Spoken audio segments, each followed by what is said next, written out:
स्वागत है मेरे YouTube चैनल पे। मैं हूं AK कश्यप। आज इस टॉपिक में यूनिफाइड पेंशन स्कीम जो भारत सरकार ने एकीकृत पेंशन योजना को लागू जो किया है 1 अप्रैल 2025 से, इसके संदर्भ में बात करेंगे कि इसमें कौन कौन सी बातें जो आपके लिए संशय का विषय बना हुआ है।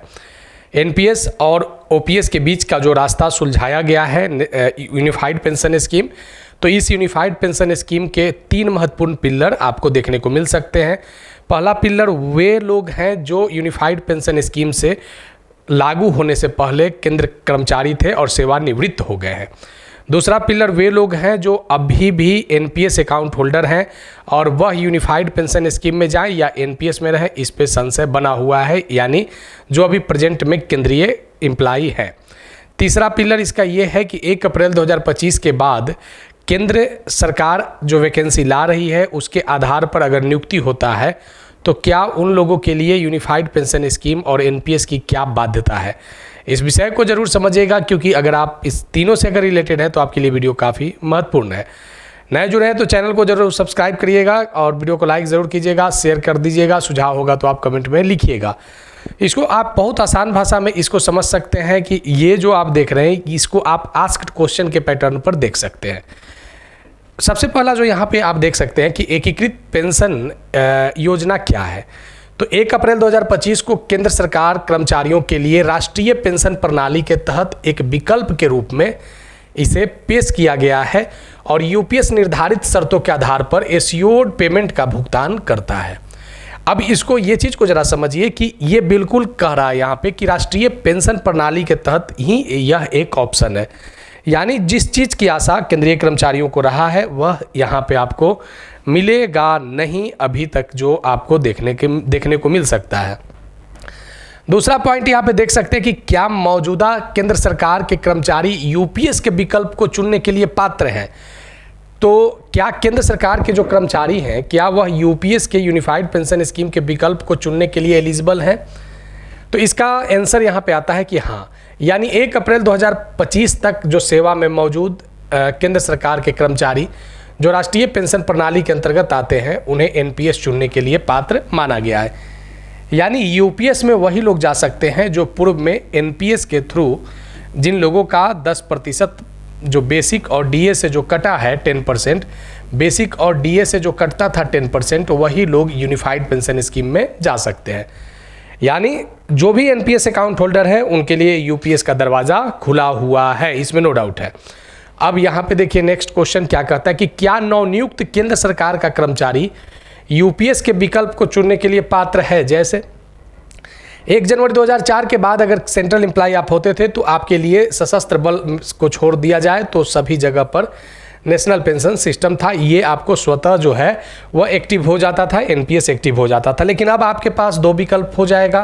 अगर आप 1 अप्रैल 2025 के बाद अगर सेवा में भारत सरकार के कर्मचारी के रूप में अगर शामिल होते हैं तब आपके पास NPS और UPS दोनों का विकल्प रहेगा।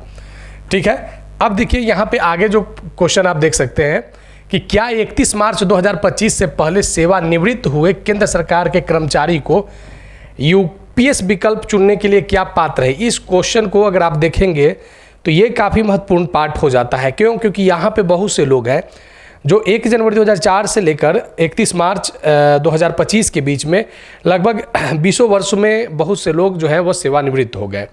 इस सेवानिवृत्ति के दौरान उन्हें NPS का बेनिफिट मिला है। अब क्या वो UPS में जा सकते हैं सुनिश्चित पेंशन के लिए।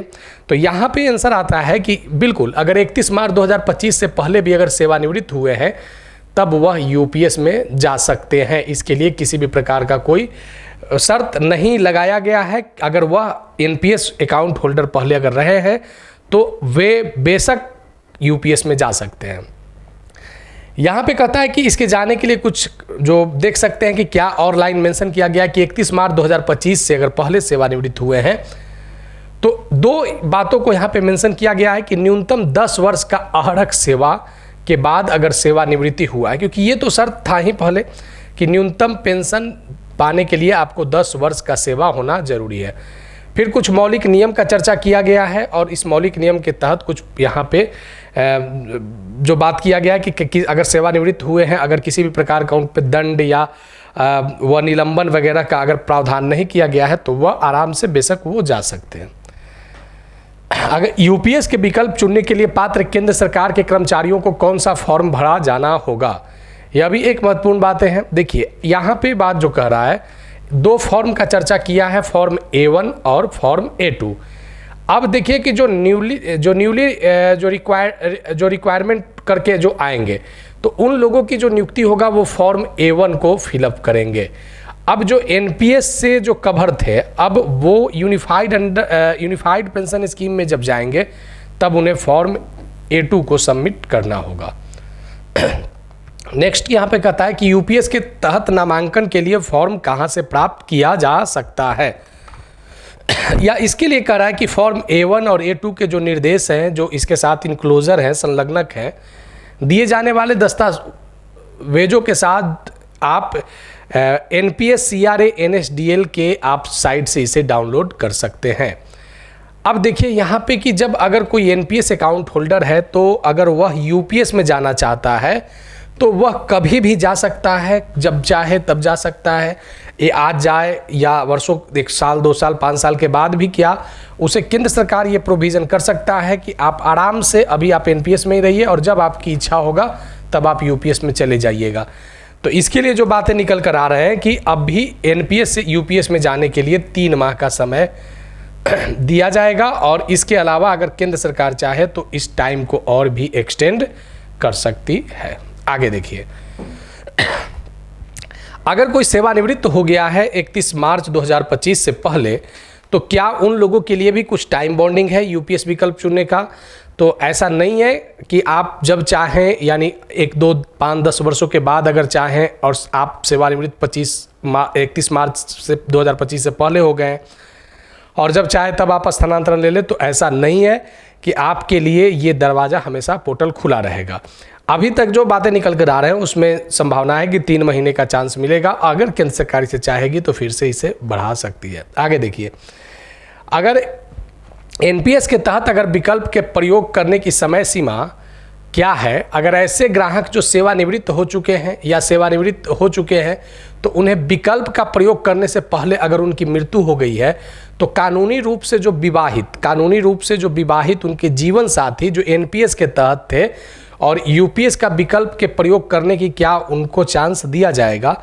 यानी एनपीएस अकाउंट होल्डर थे और वे सेवानिवृत्त भी हो गए थे, अब उनका जीवन साथी है, स्पाउस है, पति पत्नी में से कोई भी एक हो सकता है, तो विवाहित जीवन साथी को एनपीएस से यूपीएस में जाने के लिए टाइम बॉन्डिंग वही 3 महीने का प्रोविज़न रखा जा सकता है और केंद्र सरकार अगर चाहे तो इसे बढ़ा सकती है।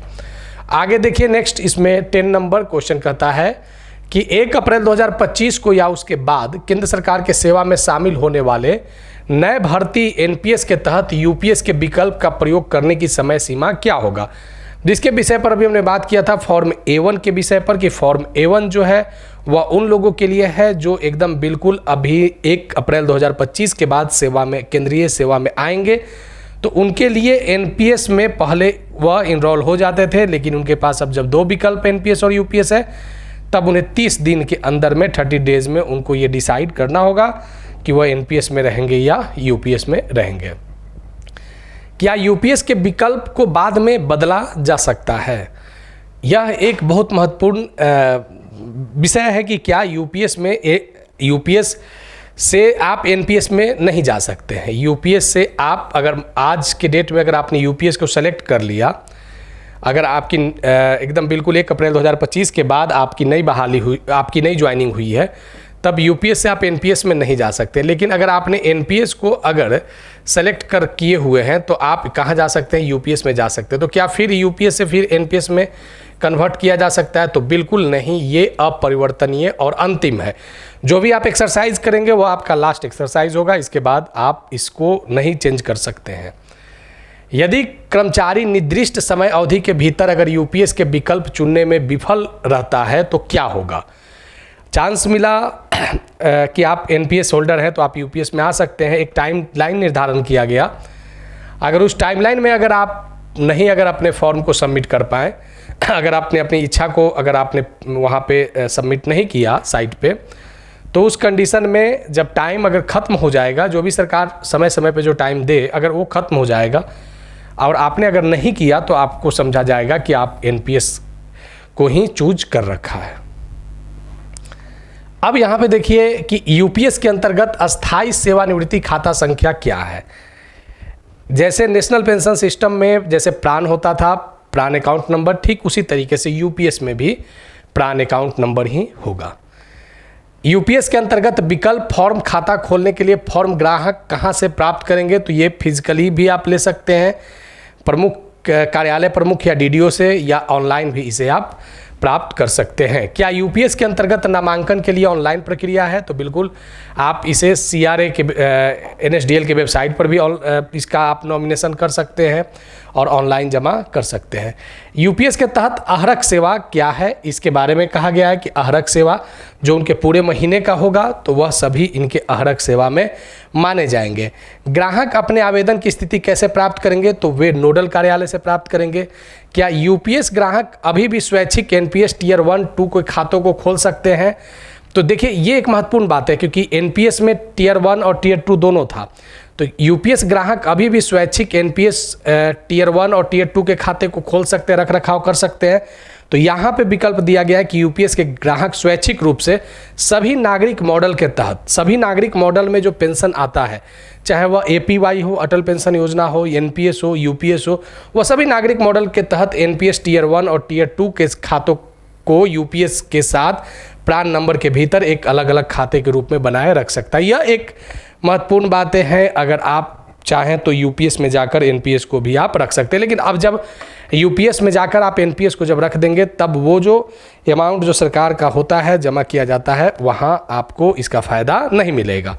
अब चलिए जिस विषय पर बात किए हैं बताइएगा ज़रूर कमेंट में कि आपके लिए कितना महत्वपूर्ण। इसका दूसरा पार्ट भी होगा जिसमें बहुत सारे इसके कैलकुलेशन को आप समझ लेंगे, तब आपको थोड़ा सा ये समझना आसान हो जाएगा कि वाकई आपकी जो डिमांड है वह कैसे पूरा नहीं हुआ। तो पुरानी पेंशन की चाह में यूनिफाइड पेंशन स्कीम के साथ आपको जूझना पड़ रहा है। फिर आगे हम बात करेंगे कुछ महत्वपूर्ण टॉपिक के साथ। अच्छा लगा होगा तो ज़रूर लाइक कीजिएगा, सुझाव कमेंट में लिखिएगा। नए जुड़े हैं तो चैनल को जरूर सब्सक्राइब करके बेल आइकन को दबा दीजिएगा। मिलेंगे आगे नेक्स्ट वीडियो नेक्स्ट टॉपिक में। धन्यवाद।